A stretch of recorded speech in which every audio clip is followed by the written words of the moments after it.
فارسی زبان کے لفظ حمزات کا مطلب ہے ساتھ پیدا ہونے والا، یعنی وہ غیر مرئی مخلوق جو انسان کے ساتھ وجود میں آئی ہو۔ قرآن و حدیث میں اس کے لیے لفظ قرین استعمال کیا گیا۔ سورۃ الزخرف کی آیت نمبر 36 میں اللہ تعالیٰ نے فرمایا، اور جو کوئی رحمان کے ذکر سے غافل ہوتا ہے ہم اس پر ایک شیطان مقرر کر دیتے ہیں جو اس کا ساتھی یعنی قرین بن جاتا ہے۔ یہ آیت واضح کرتی ہے کہ ایک شیطان ہر انسان کے ساتھ ہوتا ہے، یہی قرین اس کا ہمزاد کہلاتا ہے۔ صحیح مسلم کی روایت ہے، رسول اللہ صلی اللہ علیہ وآلہ وسلم نے فرمایا، تم میں سے کوئی ایسا نہیں جس کے ساتھ ایک قرین نہ ہو۔ صحابہ نے عرض کیا، یا رسول اللہ کیا آپ کے ساتھ بھی؟ آپ نے فرمایا، ہاں میرے ساتھ بھی، مگر اللہ تعالیٰ نے میری مدد فرمائی تو میرا قرین مسلمان ہو گیا، وہ صرف خیر کی تلقین کرتا ہے۔ امام نووی رحمۃ اللہ علیہ فرماتے ہیں، قرین سے مراد وہ جن ہے جو ہر انسان کے ساتھ پیدا ہوتا ہے، اس کا کام وسوسے ڈالنا ہے۔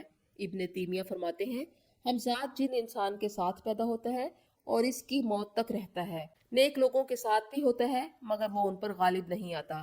ہمزاد کا تصور صرف اسلامی یا عربی روایت تک ہی محدود نہیں، بلکہ دنیا کے قدیم ادب اور مختلف مذاہب میں بھی اس کا تصور موجود ہے۔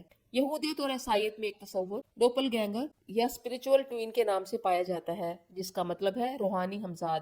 یونانیوں کے نزدیک ہر انسان کے ساتھ ایک روحانی سایہ ہوتا ہے جو اس کے اعمال کی نگرانی کرتا ہے۔ مصری عقائد کے مطابق ہمزاد روح انسان کے مرنے کے بعد اس کی قبر کے پاس رہتی ہے۔ یہی وجہ ہے کہ مصری قبروں میں مرنے والے کی روزمرہ اشیاء رکھی جاتی تاکہ اس کی ہمزاد روح انہیں استعمال کرے، جبکہ یورپی ادب میں لفظ ڈوپل گینگر کا تصور بہت مشہور ہے، جس کا مطلب ہے دوہرا چلنے والا یا ہمزاد۔ یوں دنیا کے تمام بڑے مذاہب میں ہمزاد کا تصور ہمیشہ کسی نہ کسی شکل میں موجود رہا ہے، اور انسان کے ساتھ یہ ہمزاد یا قرین ازل سے اللہ کی حکمت اور آزمائش کا ایک حصہ ہے۔ جب اللہ تعالیٰ نے زمین پر اپنا خلیفہ بنانے کا فیصلہ کیا اور فرشتوں کو سجدہ کرنے کا حکم دیا تو ابلیس نے تکبر میں آ کر سجدہ کرنے سے انکار کر دیا اور کہا، میں اس سے بہتر ہوں، تو نے مجھے آگ سے پیدا کیا اور اسے مٹی سے۔ اور ابلیس شیطان نے اللہ سے مہلت مانگی کہ وہ قیامت تک بنی آدم کو گمراہ کرے گا۔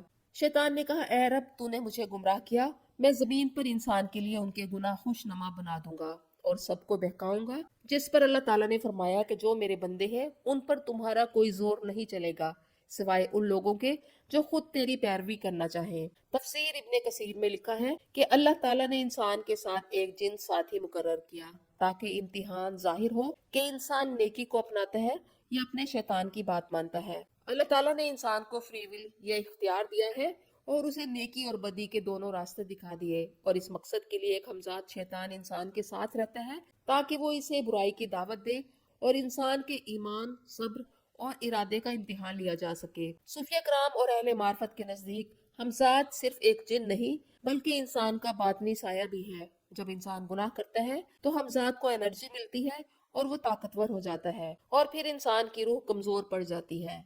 ہمزاد مومن پر حاوی نہیں ہو سکتا بلکہ اس کے دل میں وسوسہ ڈالتا ہے۔ یہ وسوسہ ڈالنے والا کوئی اور نہیں، وہ آپ کا قرین ہے جو آپ کے ساتھ رہتا ہے اور آپ کی ہر بات جانتا ہے، نیکی کے کاموں میں تاخیر پر اکساتا ہے۔ مثلاً اذان ہونے کے بعد وسوسہ ڈالتا ہے کہ ابھی بہت وقت پڑا ہے، پھر پڑھ لینا۔